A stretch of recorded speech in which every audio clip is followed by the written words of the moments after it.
अरे वाह साधना, तैयार हो गई? बहुत सुंदर लग रही हो, किसी की नजर न लगे। अरे दीदी, मुझे कहाँ किसी की नजर लगेगी, सब अपने ही तो हैं यहाँ, और अपनों की कहाँ नजर लगती है। अरे लग जाती है, अपनों की भी नजर लग जाती है, तुम नहीं समझोगी। और अब एक काम करो, सर पर पल्ला रख लो। अरे दीदी, आजकल कौन रखता है सर पर पल्ला? मैं तो ये कहूँगी आप भी मत रखा करिए।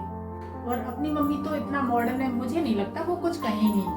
अरे मम्मी जी कुछ कहे ना कहे, पर हमें भी तो ख्याल रखना चाहिए कि ससुराल में कैसे रहना है। और फिर मेरी शादी को भी तो 6 साल हो गए, मुझे तो कोई प्रॉब्लम नहीं होती सिर पे पल्ला रखने में। क्या बातें हो रही हैं देवरानी जेठानी में, जरा मैं भी तो सुनूं। अरे कुछ नहीं मम्मी जी, मैं तो साना को सर पर पल्ला लेने के लिए बोल रही थी, पर ये तो ज्यादा ही मॉडर्न ख्यालों की लग रही है।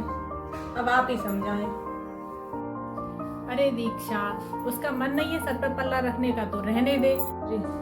और वैसे भी नई बहू के आने से मॉडर्न होने का हमें मौका मिल रहा है, तो इसमें बुराई क्या है? अगर तुझे भी नहीं रखना सर पर पल्ला तो तू भी हटा सकती है। वैसे ही बहुत दिन हो गए तुझे सर पर पल्ला रखे हुए। पर मम्मी जी पापा जी क्या सोचेंगे? और फिर आपने मुझसे तो ऐसा कभी नहीं कहा, और छोटी के आते ही आपकी सोच बदल गई। बेटा पापा जी कुछ नहीं सोचेंगे, उनको तो मैं समझा लूंगी। और तुझसे अभी तक इसीलिए नहीं कहा था क्योंकि इस बारे में हमने सोचा ही नहीं कभी। और अगर साधना ने मुद्दा उठाया है तो इसमें हर्ज ही क्या है?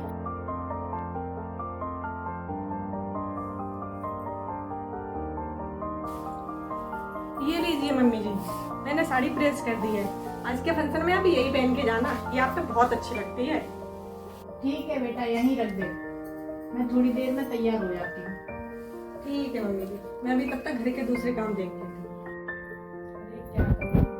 ये साड़ी देखेंगे, ब्लाउज नहीं आता मुझे। क्या हो गया मम्मी जी, क्या ढूंढ रही हैं आप? अरे कुछ नहीं बेटा, वो दीक्षा साड़ी देके गई, उसका ब्लाउज नहीं आ रहा है। अब मुझे ये समझ में नहीं आ रहा मैं कौन सी साड़ी पहन। आप हटिए मम्मी जी, मैं देती हूँ आपको निकाल के। ठीक है, तो तू ही आके निकाल के दे दे मुझे साड़ी। ये लो मम्मी जी, ये आप पे साड़ी बहुत अच्छी लगेगी, आप यही पहन के जाना। हाँ ये भी अच्छी है, वैसे बहू तेरी पसंद भी बहुत अच्छी है। तो मम्मी जी को मेरी दीदी साड़ी पसंद नहीं आती। छोटी बहू के आने से मम्मी जी इतना बदल जाएंगे, मैंने तो सपने में भी नहीं सोचा। The next day.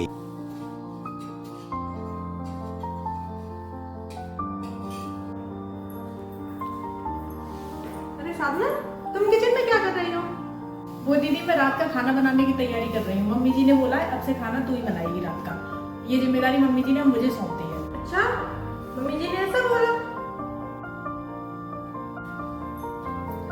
अरे मम्मी, आपने खाना बनाने की जिम्मेदारी साधना को दे दी। एक वही तो शौक था मेरा खाना बनाने का, वो भी आपने छीन लिया। ऐसे भी आपको पता है मुझे खाना बनाने का कितना शौक है।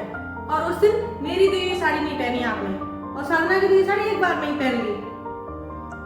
और छोटी बहू के आते मम्मी जी आप इतना बदल जाएंगे, मैंने कभी सोचा भी नहीं था। दीक्षा बेटा, तुझे हो क्या गया है? तू ऐसा क्यों सोच रही है? वैसे भी तुम दोनों लोग तो मेरे लिए बराबर ही हो। वो अभी नई नई शादी होके आई है, मैंने उससे काम करने के लिए नहीं बोला, वो खुद आई थी मुझसे कि मम्मी जी मुझे काम करना है, तो इसीलिए मैंने उसको खाना बनाने की जिम्मेदारी सौंप दी।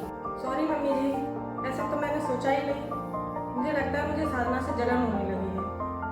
मुझे ऐसा लगा आप मुझसे ज्यादा साधना से प्यार करने लगी हैं। पर